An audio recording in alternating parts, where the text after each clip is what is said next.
ambil buang aja, atau kamu kasih ke saya besok. Tenang deh, pasti kamu dapat sesuatu dari sana. Yang tiap hari pulang kerja ditunggu dia kolektor depan pagar situ, kita tawaran ini tertarik. Tertarik lah, pada gua pusing nih, motor gua mau ditarik nih, mau dijamin. Lumayan kalau dapat nasabah 1 juta. Yang seperti itu Anda mengerjakan, itu masalah, saudara. Ini pria bos ini seperti itu. Cek dulu latar belakang keluarga, keuangannya. Nggak bisa main angkut aja di karyawan di sini. Yang masa lalu ya terserah, itu urusan masa lalu. Tapi ke depan sekarang diatur. Nah, ketiga melalui apa pengecekannya? Pria-bos screening melalui apa? Terutama terkait dengan apa? Pencegahan kendaraan teroris.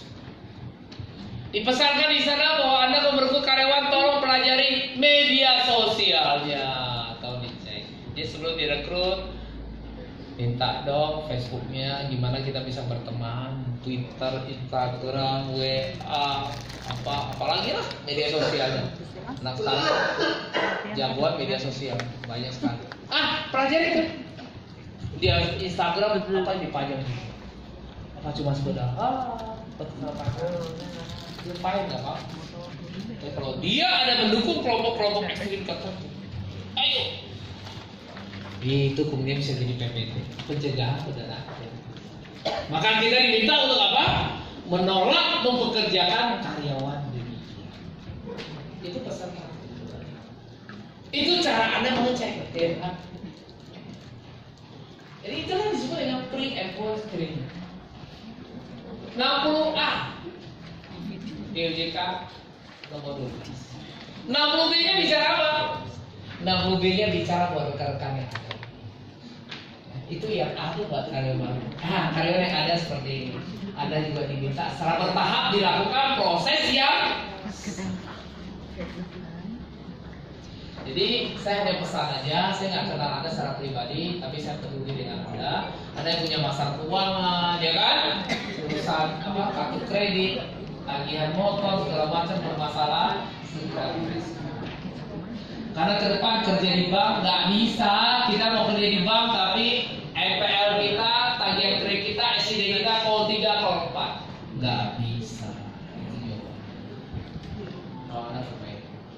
Hari ini kerja di bank, jangan lagi jadi sok pajak foto yang nggak jelas di media sosial. Kenapa? Regulasi minta itu pun diawas. Ingat, A bicara karyawan baru, B bicara karyawan yang sudah. Ya kaget-kaget ya kalau tahun depan ditanya ya. Tadi ketentuan. Ya. Kemudian penataan WIC, BO, ya. Bagaimana kita menata WIC? Tadi WIC itu apa? Working customer. Nasabah-nasabah yang setor karena disuruh, bagaimana Bapak Ibu menata mereka? Walah tiap bulan setor, tiap bulan harus minta untuk KTP. Kok repot amat? Nasabah ngeluh, cair juga ngeluh tau? Jalan keluarnya apa? 2. 1, minta dia buka rekening. Pak, selalu minum aja lah buka rekening. Kalau udah buka rekening apa Bapak ke WIC lagi? Data udah di kita. Nggak mau? Nggak mau, ada cara kedua. Minta surat apa? Surat tugas dari pemilik rekening. Kalau supirnya disuruh setor, adiknya suruh setor, adiknya supirnya di WIC, istrinya WIC, minta surat penugasan, surat kuasa. Apa gunanya? Gunanya adalah meniadakan status WIC itu dengan surat kuasa atau surat penugasan. Ya, nah itu caranya. Itu dulu nggak diatur seperti itu, sekarang diatur atau dicatat. Teller siapa yang sering menangani WIC, Anda lelah menghadapi WIC karena sesuai regulasi kan, WIC itu harus ditanya-tanya, diminta data. Tiap kali setor, tiap minggu setor diminta data terus. Solusinya 2 kan. Minta dia buka rekening atau kedua adalah apa? Minta surat tugas dari pemilik rekening. Kalau nggak ada dua-duanya ya tetap WIC.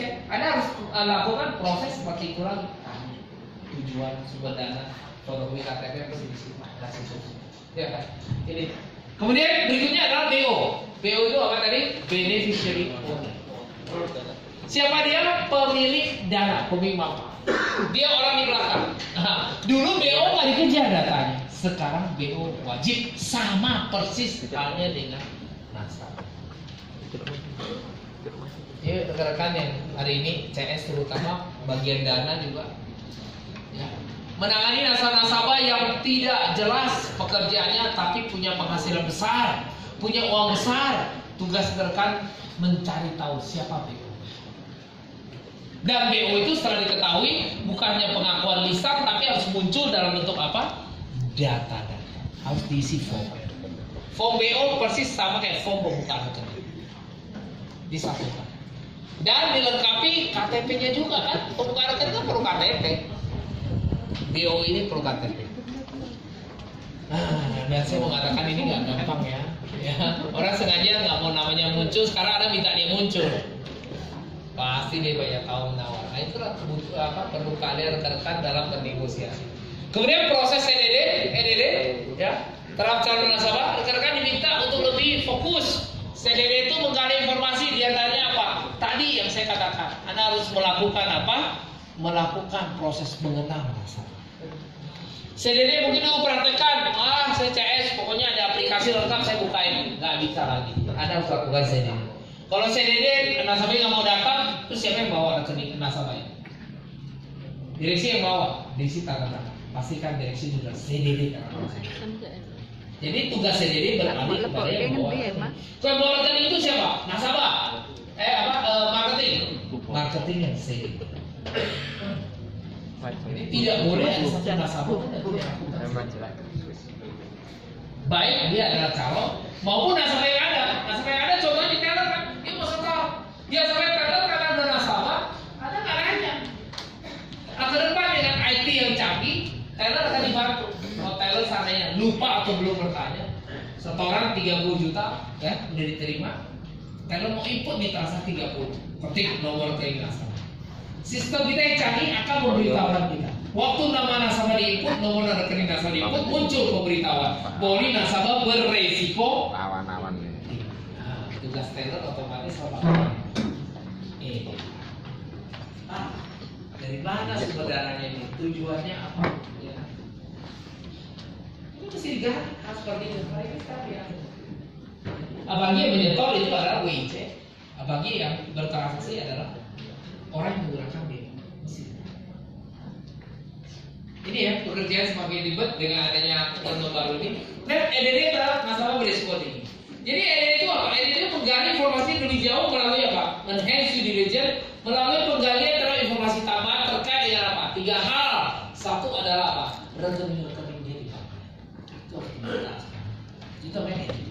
Kenapa dia diminta? Karena dia orang-orang berisiko tinggi. EDD berlaku untuk nasabah berisiko tinggi. Orang berisiko tinggi tadi apa? Tadi kan pejabat, polisi, tentara, seterusnya. Orang-orang kerja di bank, orang-orang yang kerja di industri keuangan, contohnya money changer, ya kan? Kemudian orang-orang yang mempunyai apa? Profesi tertentu, contohnya pengacara, notaris. Semua orang-orang yang berisiko tinggi sehingga perlu melakukan EDD. Dengan cara apa? Menggali setelah CDD kita perdalam EDD. Menggali rekening-rekening dia di bank. Form kita harus ada form EDD. Sudah ada formulir EDD.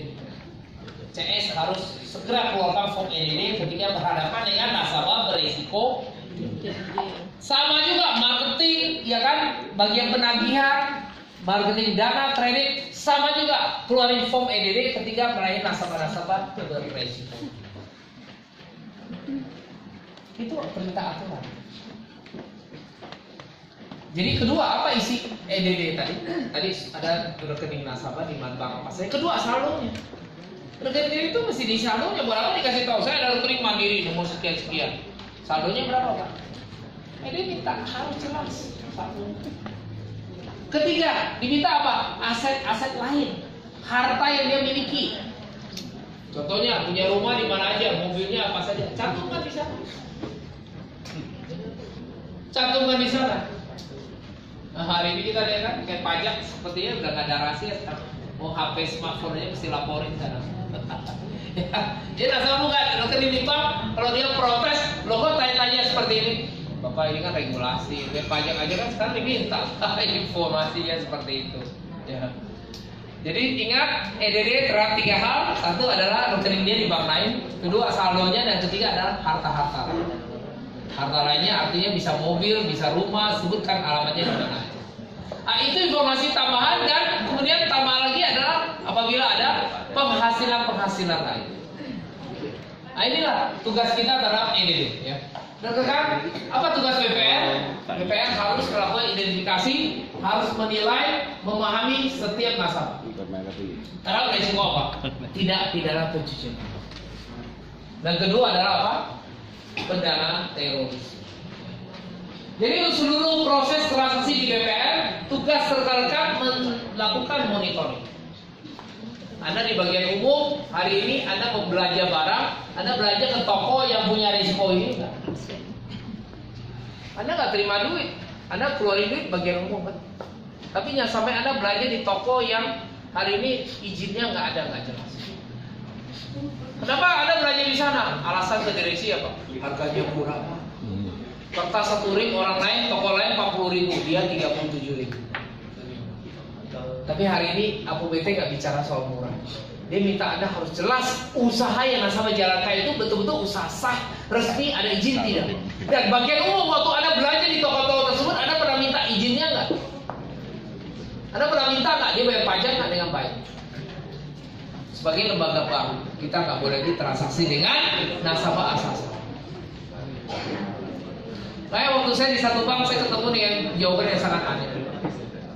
Saya tanya ke bagian umum, bagian umum, kamu belanja kertas di mana?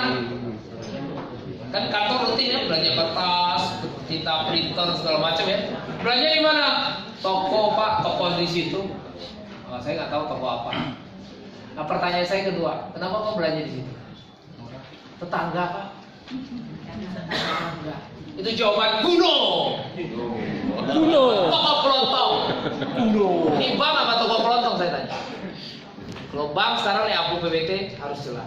Kenapa di sana? Karena dia toko yang mempunyai izin. Dia toko resmi. Usahanya jelas. Di Bapak Ibu itulah praktek hari ini. Ada yang bisa mengatakan dia tidak terlibat Apu BPT, nggak bisa. Semua orang ada tanggung jawabnya di sana. Ya kan? Nah, ini tugas kita Bapak Ibu. Kemudian kita lihat terhadap apa? Semua. Ya. Semua hal-hal ini kita harus memahami resiko-resiko. Kemudian terhadap apa lagi? Ya. Nah, resiko-resiko tersebut harus kita miliki. Nomor satu adalah apa? SPO Apu BPT. SPO Apu BPT itu harus mengatur seluruh proses di sini. Mudah-mudahan nanti ya kepala Apu BPT akan mensosialisasikan kepada rekan-rekan apa isi SPO. Tapi ya menurut saya apa yang saya jelaskan hari ini itu adalah bagian dari SPO itu sendiri. Kemudian kita lihat lagi bagaimana implementasi SPO. Tentu SPO itu diadakan bukan sekedar oh saya paham.